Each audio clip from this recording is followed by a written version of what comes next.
Okay, so just imagine this. You've just buried your husband, the absolute love of your life. And the grief is just, it's a physical weight. Now picture this. Just 3 days later, your own family drags you to a kid's birthday party, only to stage a public ambush. This is the story of Nia, a woman whose world didn't just crumble when her husband died, it was about to be blown apart by the very people she should have been able to trust the most. And boom, there it is, the bombshell. In front of 100 people, Nia's own sister Simone drops this line. She's holding her 1-year-old son MJ and just announces to the whole party that Nia's late husband Marcus is the dead. I mean, just let that sink in for a second. The level of betrayal here is absolutely staggering. And the timing. You have to appreciate the sheer cruelty of the timing. This wasn't just some messy family drama. No, this was a calculated, cold-hearted attack, perfectly designed to hit Nia when she was at her absolute lowest. Her family didn't even wait, they pounced. Right from the jump, the stakes were set incredibly high. So let's really set the scene here. This wasn't some backyard barbecue. We're talking a lavish, completely over-the-top first birthday party at Simone's Mediterranean-style villa. There was a live R&B band, fancy catered food, the whole black elite of Charlotte was there sipping champagne. But for Nia, this whole party was nothing but a perfectly orchestrated trap. And this was just their opening salvo. Right after the big paternity reveal, Simone whips out a will that supposedly names her son as Marcus's one and only heir and lays claim to half of the nearly $1 million house Nia and Marcus shared. They weren't just trying to humiliate her in public, they were trying to take her for everything she had. But here's where the whole story takes a twist that nobody, and I mean nobody, saw coming. See, Simone and her husband, Chad, they made one fatal miscalculation. They just assumed Nia was this heartbroken, fragile widow who'd be an easy target. Oh, they had no idea who they were really messing with. That's right, Nia's entire career, her whole life's work, is about finding lies on paper. She is literally the person the FBI calls to expose forgeries. And her sister, in this incredible moment of arrogance, just handed her a piece of paper that was the evidence of her own crime. They picked a fight with the absolute wrong person. So, standing right there, in the middle of this hostile party, Nia doesn't crumble. Nope. She goes to work. She looks at that will, and in seconds, she sees everything. She starts pointing out the fuzzy ink line on the signature, explaining to everyone, that's not ink bleed, that's pixelation. It's a cheap digital scan. She even calls out the exact document they probably lifted it from. It was a total professional public takedown. And this is the knockout punch. After breaking down every single flaw in their pathetic little forgery in front of all their friends and family, Nia looks her brother-in-law Chad dead in the eye and delivers this devastating line. She didn't just expose their lie, she exposed how dumb they were. You can practically feel the power in the room just shift completely. But Chad and Simone, they weren't done. They had an ace up their sleeve. They were ready for Nia to fight back. So just as the crowd is turning on them, they launch their counterattack. And it's something that seems scientifically impossible to argue with. Something designed to just completely destroy Nia's credibility for good. Simone holds up this professionally bound report. It's from the most respected lab in the entire state, a DNA paternity test. And the result? A 99.999% probability that her son, MJ, is in fact Marcus King's son. That number just hangs in the air, a seemingly rock-solid fact that flies in the face of everything Nia knows is true.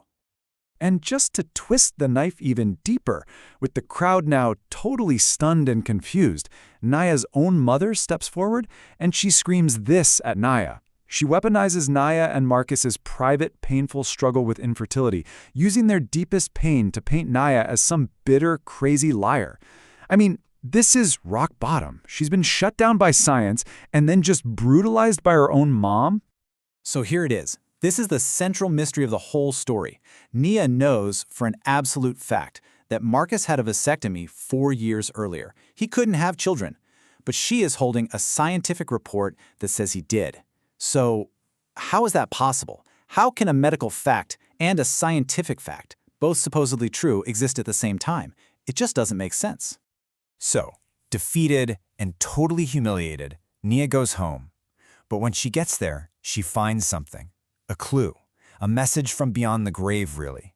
Her father gives her this small USB drive that Marcus had secretly left for him. And that little drive, it was about to change everything. Taped to that drive was this chilling note: "If anything happens to me..." Whoa! Suddenly Marcus's death from a so-called random aneurysm doesn't sound so random anymore, does it? He knew something was wrong. He was afraid for his life, and this drive, this was his last warning. And what was on the drive? An absolute bombshell. Marcus had discovered that Chad was embezzling, get this, $450,000 from their father's company.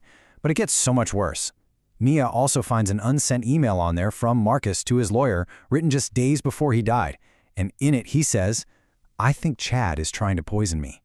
The stakes just went from inheritance fraud to cold-blooded murder. Armed with this truth, Nia doesn't go back to another party. No, she goes to a lawyer. She sets up a meeting, a final showdown in some high-rise conference room. And Simone and Chad, they walk in, all arrogant and confident, thinking they're about to negotiate a settlement. They have no idea they're walking into their own legal execution. And in that room, Nia and her lawyer just lay it all out, one devastating piece of evidence at a time. First, the subpoenaed medical records, proving the vasectomy. Bam! Then, the recovered file from Chad's own computer named marcussigscan.jpg, proving the forgery. Bam! Next, Marcus's own audit detailing all the embezzlement. And finally, the email where Marcus flat out accuses Chad of trying to poison him. Their whole case just evaporated. But hold on, what about that DNA test, right? How did they fake it? Well, this was the truly brilliant, evil part of their plan. They didn't fake the test, they faked the Marcus. They found Marcus's down-on-his-luck cousin, who happened to be a lookalike, a guy named Marcus Hayes. They bribed him, and they sent him to the clinic to take the DNA test under Marcus King's name. The test was 100% accurate. It was just testing the wrong damn man. And that, right there, is checkmate.